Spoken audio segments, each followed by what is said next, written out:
The iPhone 17, 17 Pro and Pro Max can achieve highly professional and fantastic results in video mode. However, 99% of users only utilize a fraction of their iPhone's capabilities. Today, I'm going to show you the best settings for the video mode on your iPhone 17, 17 Pro and Pro Max, what rules you should follow for optimal results, and also what the most useful accessories are for high-quality video recordings with your iPhone. You'll also see that many of the claims and advice circulating about log or HDR, for example, are based on incorrect assumptions. This video is part of a series of 3 videos on the camera of the iPhone 17 and 17 Pro and Pro Max. In addition to the video settings, there is a video on the photo settings and a video on the best camera tricks. You can find links to the other 2 videos down below in the description. Today, we're just focusing on the video mode. And before we even get into the settings, I would like to show you 5 basic rules and tips that you should consider when using the video mode, and that are perhaps even more important than the actual camera settings. Your iPhone sets the focus and exposure automatically,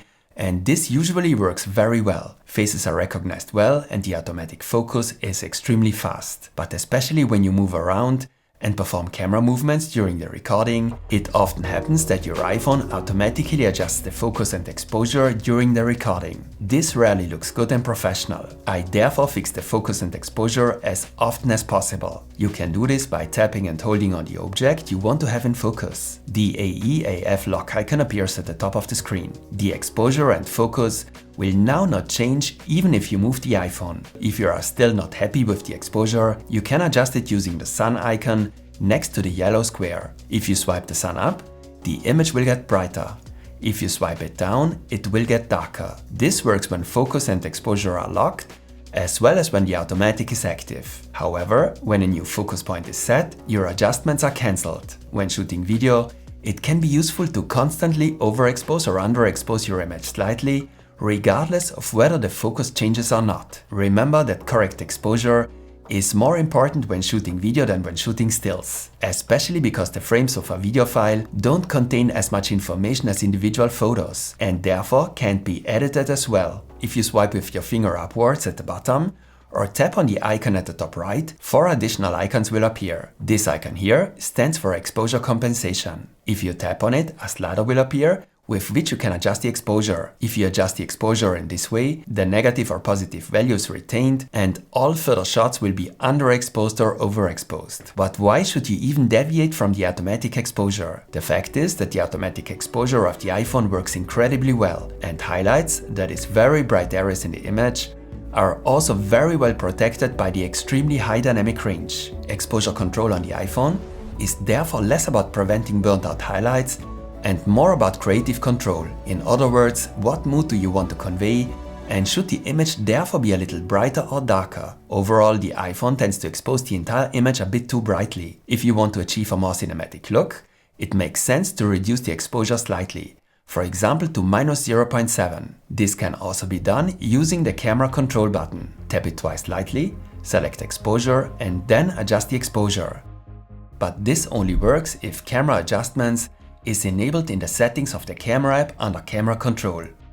You often see users who simply zoom in and out with 2 fingers before or even during shooting in order to find the ideal framing, but this is very likely to result in a digital crop and in some cases a considerable reduction in image quality. To avoid this, I only use the zoom factors of the cameras of my iPhone 17 Pro. That would be 0.5 for the ultra-wide camera, 1 for the main camera, and 4 for the camera with the telephoto lens, which is only available on the Pro models. The zoom factors 2 and 8 already represent a crop of the main camera or telephoto camera, albeit a significantly optimized one. You can use them if necessary, but be aware that these zoom factors also result in a slight reduction in image quality. But in any case, avoid zoom factors that lie between the focal lengths of the cameras. For example, 0.7 or 3. When using the camera control button to zoom in and out, do not use the zoom function, but rather the camera function. This function only allows you to switch between the zoom factors of the different cameras. And remember,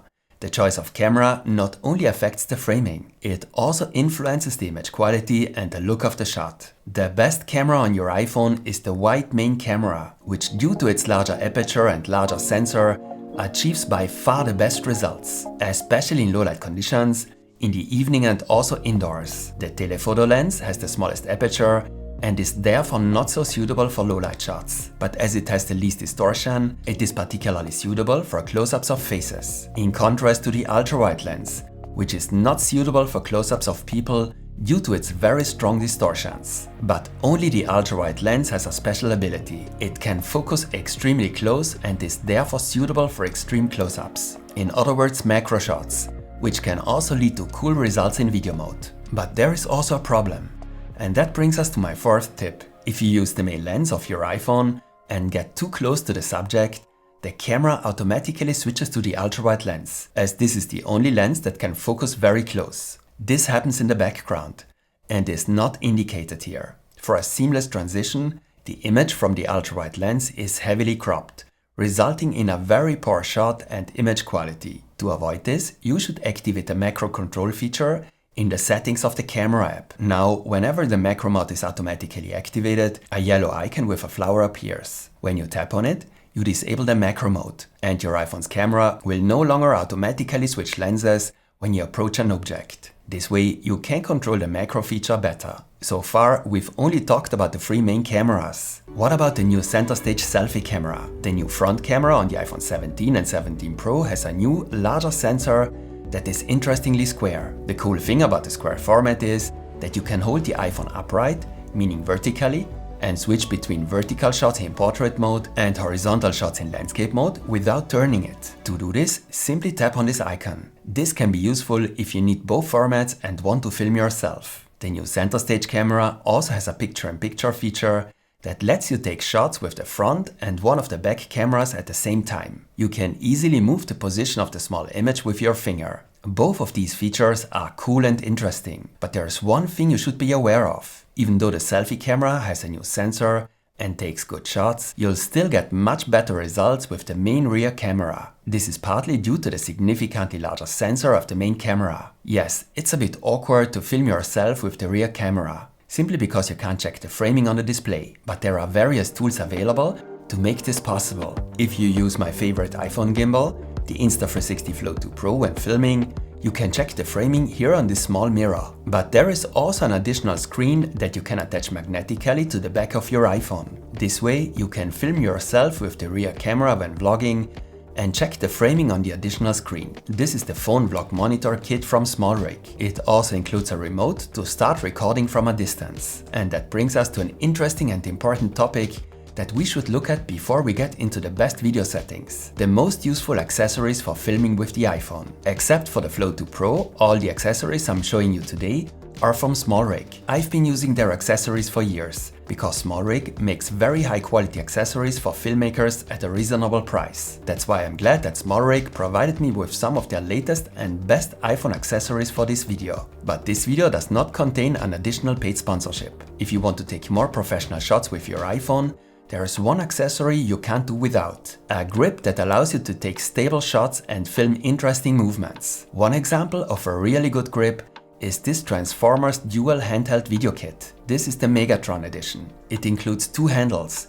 so you can hold it steady with both hands. You can also use just one handle if necessary, or mount one of the handles on top to take a shot close to the ground. The grip has a button on one side that allows you to start and stop recording on your iPhone. This grip transforms your iPhone into a real professional camera. And of course, you can attach various accessories to it, such as a microphone or a light, or even the monitor we just saw. Sooner or later, you'll also need a small tripod to set up your iPhone somewhere. For this, I recommend a tripod with an adjustable head, which you can also use to shoot vertical videos or adjust the angle, like this tabletop mini tripod. And I also have a mounting clamp to attach external SSDs to the iPhone. And for certain shots we need filters, especially ND filters. That's why I also have an adapter to attach ND filters to the iPhone. This is a variable filter that you can use to darken the scene as needed. I'll show you today when ND filters and external SSDs are important for iPhone shots. If you're interested in any of these accessories,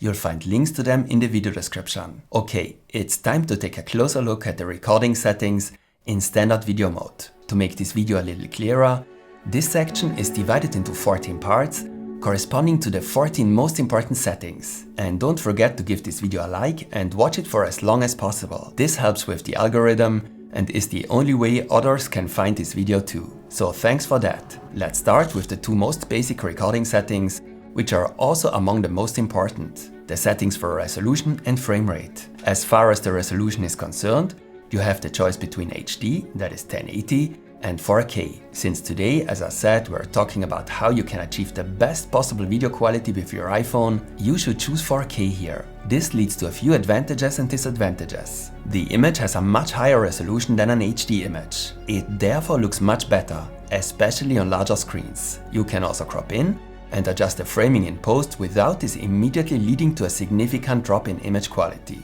The disadvantage of 4K is clear. The higher resolution requires significantly more storage space. Just below the resolution, you can set the frame rate. In 4K, 24, 30, 60 and 120 frames per second are available. Basically, the more frames per second, the smoother and perhaps more natural your footage will look. While 30 frames per second are well suited for social media, professional movies are typically shot at 24 frames per second. Our eyes have long since become accustomed to this low frame rate. Therefore, a video shot at 24 frames per second looks more cinematic than one shot at 30 or 60 frames per second. But especially if there is a lot of movement, 24 frames per second can look a bit jerky and choppy. To get around this, you need motion blur. You can create motion blur by using a slow shutter speed of around 1/48th of a second. This makes a recording look smooth and natural, even at a low frame rate. Unfortunately, it is not possible to set the shutter speed manually in the iPhone camera app.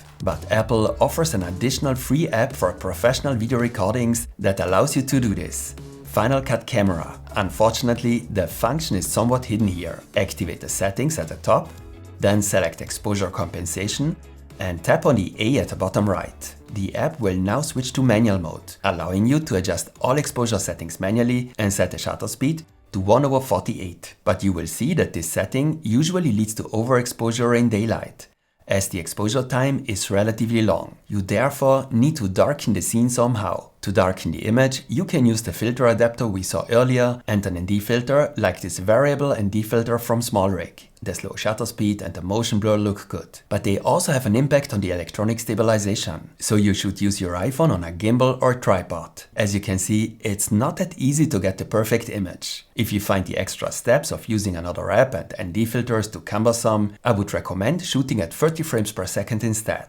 especially when you're taking shots that contain a lot of movement. 60 frames per second are ideal for a particularly natural, realistic look. For example, when shooting in nature. You can also slow down a recording with 60 frames per second in post to up to 40% and thus create a slow motion recording. But for slow motion shots, I would rather recommend 4K with 120 frames per second. This allows you to create really cool slow motion shots of up to 20% in high quality. If you use the standard video mode, as I did here, you always have to slow down the recording in your editing software. If you want your iPhone to automatically convert the recording directly into slow motion recording, you have to use the slow motion mode. In slow motion mode, you can even shoot at 240 frames per second, albeit only in 1080. And I would advise against this, as the image quality is greatly reduced. Personally, I only use the slow motion mode very rarely, as I always edit my shots and slow them down myself if necessary. But I'm a big fan of slow motion shots in 4K 120 on the iPhone 17 Pro and Pro Max. You can also take cool cinematic B-roll shots in these settings. But especially in low light, you should avoid higher frame rates,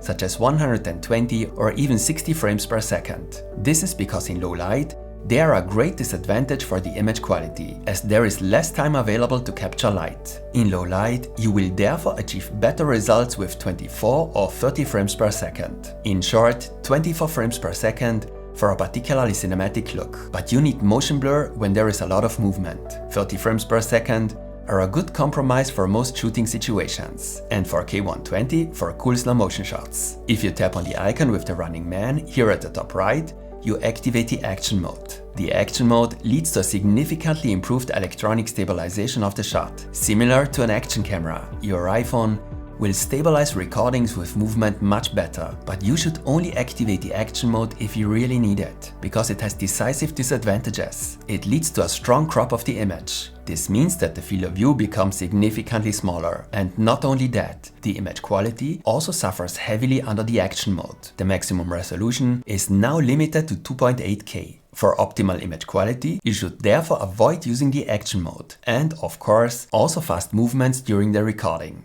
And before we switch to the settings menu of the camera app, a few words about the settings in cinematic video mode. The cinematic mode is a kind of portrait mode for video. This means that the iPhone artificially creates a blurred background. Since this blur effect is actually used all the time in professional movies, we perceive it as very cinematic. And because the iPhone creates an artificial blur, you can tap on a subject to decide what should be sharp.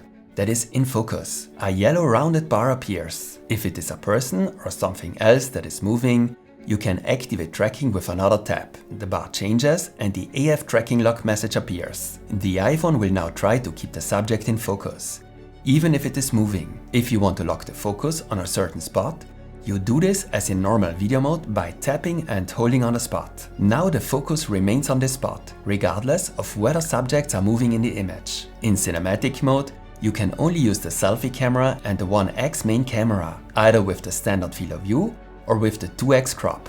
Apart from the flash and the exposure compensation control, you can also set the f-stop. Similar to a professional camera, with the f-stop you can adjust the intensity of the effect. The following applies: the smaller the value, the stronger the effect, and the higher the value, the smaller the amount of blur. You can also see the set value in the top left corner. The cinematic mode is a cool feature and it gets better every year. Sometimes you can still see inaccuracies at the edges or in the hair, but now the effect is so good that you can definitely use it in certain situations and achieve good and cinematic results. It's time to take a look at the settings of the camera app. Here you can change some very important settings. Let's take a look at the format first. Here you can choose between high efficiency and most compatible. If you choose high efficiency, your iPhone will capture videos in the HEVC codec. This codec can compress the video files much more effectively. This means that the file sizes will be smaller.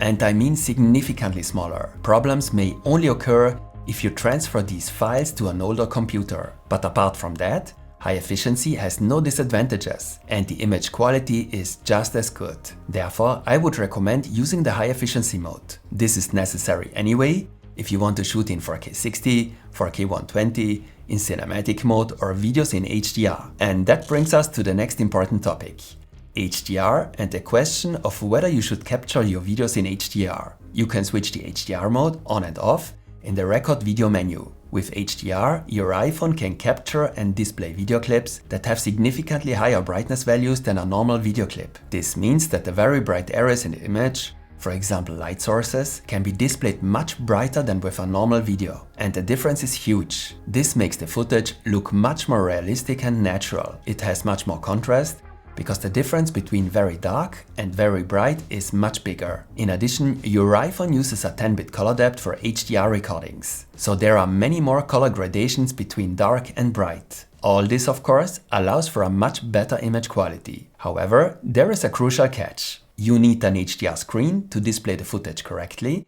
and with these special characteristics. In addition, you also have to create an HDR project in video editing and should use an HDR monitor for this. Of course, the iPhone itself has an HDR and Dolby Vision capable screen. Therefore, HDR videos on the iPhone look much better than non-HDR videos. But if you transfer your videos to your computer to view them on your monitor or to use them for a bigger project, it's a different story. The video is automatically adjusted during playback and differences are only noticeable if your screen supports high brightness values. The topic is complex. If you are interested, you can find a detailed video on HDR on my channel. Today, to summarize, I would like to say that you should definitely use HDR if you watch your videos mainly on your iPhone or on an HDR capable screen. More and more TVs and screens can now display HDR content. Recordings in HDR will therefore become increasingly important. If, on the other hand, you are shooting your videos to create a larger project on your computer, then there is no real advantage to shooting the video in HDR. The next very interesting topic is ProRes. Under Formats, you can enable Apple ProRes on the iPhone 17 Pro and Pro Max. As we have already seen, the iPhone can take high-resolution videos in 4K. This can potentially lead to very large files. To save storage space, all video files are therefore highly compressed. Of course, information is lost in the process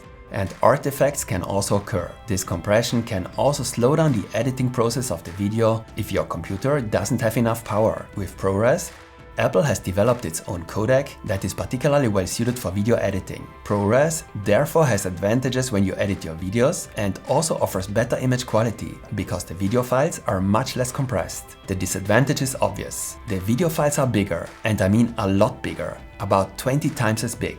And at first glance, as you can see here, there is hardly any difference in image quality. So use ProRes only for the best possible image quality in very special situations. But keep in mind that you also have to transfer and store your footage. Once you have activated ProRes, tap on the resolution and frame rate in the top left corner of the camera app. As you can see, it is still turned off. To activate ProRes, choose between HDR and lock. We have already learned about HDR, but what is lock? And should you use it? Lock is probably the most misunderstood feature when it comes to video recording. For many, you should always shoot in lock to get the best possible image quality. But this is not always true. Earlier, I said that an HDR screen can display very bright areas in the image, much brighter than a normal screen. A normal screen can only display a very limited dynamic range. Particularly bright areas in the image often burn out, are only displayed in white, and no longer contain any details. To prevent this, a lock curve displays very bright areas in the image as not quite as bright. This preserves the details in the very bright areas of the image. A side effect of this process is that the image now has much less contrast and looks very flat. You need to edit it, add contrast and saturation to get, in simple terms, a normal looking clip. But you can't just add contrast and saturation because the lock profile also affects the colors. You should use the LUTs provided by Apple for Apple Lock for the conversion. Otherwise, colors could be displayed incorrectly. What's cool is that the conversion in Final Cut Pro is now done automatically, similar to HDR. But keep in mind, lock is normally only needed if the scene has very bright and very dark areas at the same time. For night shots, for example, lock doesn't really have any advantages. And lock also has disadvantages. It can potentially lead to more image noise, and every shot has to be edited. Lock files are normally not bigger, so more brightness levels are squeezed into the same container. In addition, in standard mode, the iPhone probably overlays several exposures and achieves an excellent dynamic range. As you can see here, the dynamic range of the standard shot is therefore sometimes even visibly better than that of the lock recording. Nevertheless, I am a fan of Apple Lock. The shot looks much softer and has less digital sharpness than a standard video recording. It therefore looks more professional and cinematic. And of course, the lower contrast and saturation make the shot well suited for color grading. In summary, I recommend that you use HDR if you want to watch your videos on an HDR capable display, and use lock for softer, more cinematic shots, and especially for color grading. And on the subject of lock, I have another important tip for you. In the iPhone camera app, you can only shoot in lock in combination with ProRes, which leads to huge files. But there is also the option of filming in lock in the compressed HEVC format. To do this, switch back to the app Final Cut Camera. Here, you can now select HEVC as the format and activate Apple Lock at the same time. But that's not all. Only here can you also find the new format Apple Lock 2. Apple Lock 2 doesn't offer a better dynamic range than Apple Lock, but it does use a new color space, Apple Wide Gamut. This means that Lock 2 contains more color information and is therefore even better suited for heavy color grading than Apple Lock. And here you'll find another new professional feature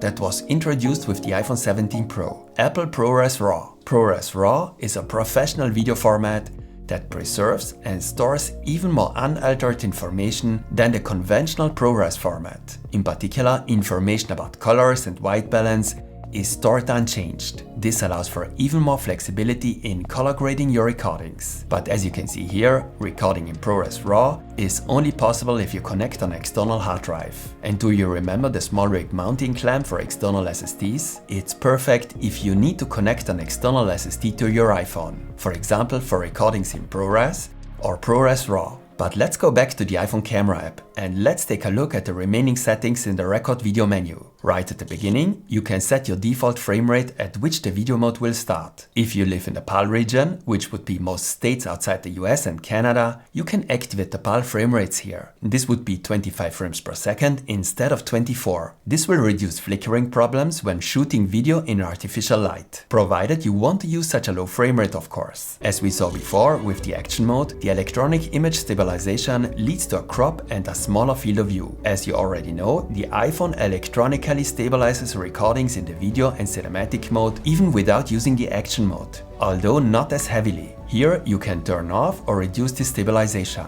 Your shots will then look a bit shakier. However, the field of view is enlarged. You should therefore mainly deactivate the feature when you use your iPhone on a tripod or gimbal. In low light conditions, low frame rates like 24 or 25 frames per second are advantageous. Your iPhone has a feature called Auto FPS that will automatically reduce a higher frame rate of 30 or 60 frames per second to 24 frames per second in low light. Here you can specify whether the feature should only be active at 30 frames per second or also at 60 frames per second. If you want to be sure that the video is always captured at the frame rate you set, you should switch off the feature. If you enable lock camera, the iPhone will no longer automatically switch cameras when you zoom in or out while recording. So you can only zoom digitally. This can be useful because, as I said, the different cameras have different properties. It can therefore look strange if the iPhone changes the lens during the recording. And especially when taking long shots, it can happen that your iPhone changes the white balance for no apparent reason. This doesn't look good and looks unprofessional. To prevent this, you can specify here that the white balance should not be changed during the recording. This is an important setting that I usually activate. I hope this video wasn't too technical and complicated. Many of the new features are simply aimed at professional users. But I wanted to give you an insight into all the features your iPhone has to offer. As I said, this video is part of a series of free videos on the camera of the iPhone 17 and 17 Pro. So if you want to know how to get the best results in photo mode, check out my tutorial on the photo mode of the iPhone 17 and 17 Pro and Pro Max. And be sure to check out my video on the best camera tricks for your iPhone 17 and 17 Pro. It contains extremely useful tricks. If you're interested in any of the many camera accessories we've seen today, check out the links in the description. Give me a like as feedback if you found this video interesting. There will be more iPhone tutorials to come, so stay tuned and see you next time.